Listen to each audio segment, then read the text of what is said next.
Hello everyone, welcome back to my YouTube channel popcorn tutoring. आज के video में हम GSET exam paper 2 commerce 2023 PYQ के regarding discuss करेंगे। ये पार्ट 3 है और पार्ट 1 एंड पार्ट 2 आपने कंप्लीट नहीं किया है तो आप कर दीजिएगा। What is Frank Gilbreth's work most noted for? A. Working condition. B. Time and motion study. C. Work psychology. D. Work as a social setting. तो फ्रैंक गिलफ्रीड्स की जो थियोरी है वो सबसे ज़्यादा किस पे फोकस करती है? तो option B is time and motion study. Frank and Lillian Gilbreth believed employees work more efficiently and comfortably by performing specific motions and avoiding unnecessary ones। जो unnecessary activity को remove किया जाए तो वर्कर है, employ है, वो more efficiently work कर पाएंगे। ₹100 denomination note is signed by A. Governor Reserve Bank of India. B. Prime Minister of India. C. Finance Minister. D. President of India.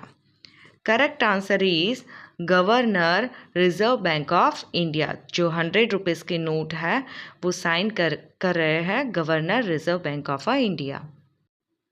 Holistic marketers achieve profitable growth by expanding customer share blank and capturing customer lifetime value. Option A. Cannibalizing products, renewing customer base. C. Building customer loyalty, creating customer needs. Correct answer is building customer loyalty.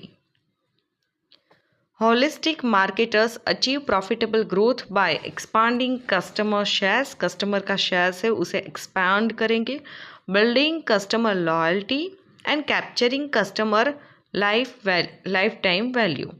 Holistic marketing concept is based on development, design, implementation of marketing program. It means जो holistic marketer है वो सिर्फ marketing technique पे focus नहीं करते हैं but including everything जो directly और इनडायरेक्टली सेलिंग के साथ रिलेटेड है, मार्केटिंग के साथ रिलेटेड है, कंपनी के साथ रिलेटेड है, वो सारी चीज़ को कवर कर रहे हैं। Which of the following is not a reason for adopting penetration pricing strategy? Option A. Product has high price elasticity in the initial stage. B. The product is accepted by large number of customers. C. Economies of large scale production available to firm. D. When the buyers are not able to compare the value and utility. Correct answer is option D.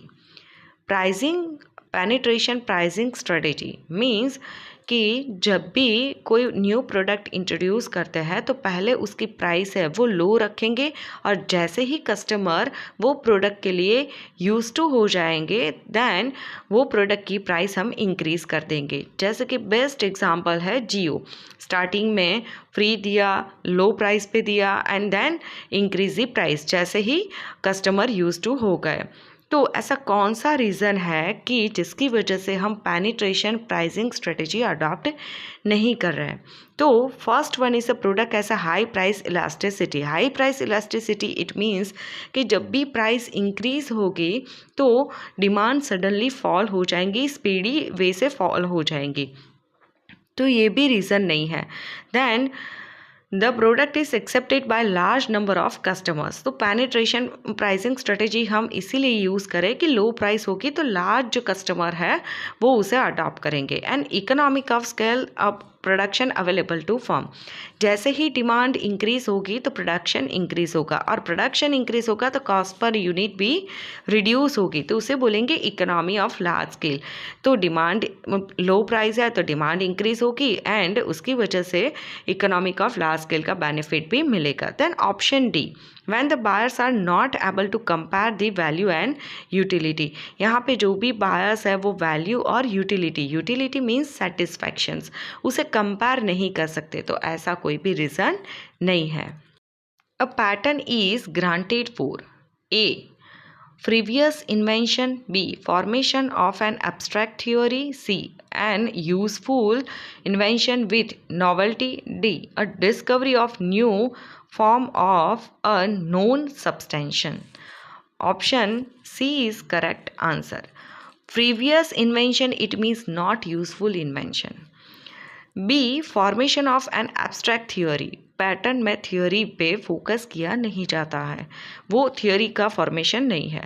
Then useful inventions and novelty. Novelty is keyword and useful also keyword. जो भी invention है वो totally new है and also useful है, तो उसके लिए patent granted की जाती है. एंड डिस्कवरी, न्यू थिंग्स को डिस्कवर किया जाता है, बट जो ऑलरेडी एग्जिस्टेंस है उसे ही डिस्कवर किया जाता है, तो उसके लिए भी पैटेंट ग्रांटेड नहीं होती है. Patterns are used to protect the way things work. जो भी वर्क किया है उसे प्रोटेक्ट करने के लिए पैटर्न्स यूज़ किया जाता है. A pattern is a right granted for invention that is new and useful. जो भी चीज़ न्यू है एंड यूजफुल है उसे प्रोटेक्ट करने के लिए पैटेंट का राइट ग्रांटेड होता है. Contract of indemnity relates to A. Providing a guarantee of a product sold. B. Obligation to stand for breach of contract. C. Obligation to stand for default of another person. D. Undertaking to cover the losses caused to another person by a human agent. Correct answer is option D. Contract of indemnity. A contract by which one party promised to save the other from loss caused to him by the conduct of the promisor himself or by the conduct of any other person is called a contract of indemnity. कोई भी person है उसे जो loss हो रहा है वो loss को कंपेंसेट करने के लिए जो भी प्रॉमिसर है वो पेमेंट करता है, तो उसे बोलेंगे indemnity contract. Best example insurance company. तो जो इंश्योरेंस कंपनी है वो इंडेमनिटी कॉन्ट्रैक्ट का एग्जाम्पल है. जो लॉस है थर्ड पार्टी की वजह से हुआ है या फिर खुद से हुआ है, वो लॉस कवर करने के लिए जो प्रॉमिसर, इट मीन्स कि जो इंश्योरेंस कंपनी है वो कंपेंसेट करती है, तो उस टाइप के कॉन्ट्रैक्ट को बोलते हैं indemnity contract. Providing a guarantee of a product sold. तो प्रोडक्ट सोल्ड के लिए ये कॉन्ट्रैक्ट नहीं है. Then stand for, obligation to stand for breach of contract. Breach of contract it means कि जो भी कॉन्ट्रैक्ट ब्रेक होता है उसके लिए वो ऑब्लिगेशन प्रोवाइड करता है, तो वो भी नहीं है. And then obligation to stand for default of another person. Default it means कि जो पर्सन पेमेंट नहीं करता है, लोन लिया है बट पेमेंट नहीं कर रहा है, तो वो भी पॉसिबल नहीं है.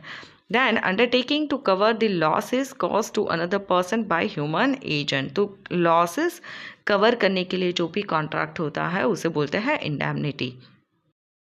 Section 138 of Negotiable Instrument Act 1881 refers to A. Provisions regarding dishonoring of a check. B.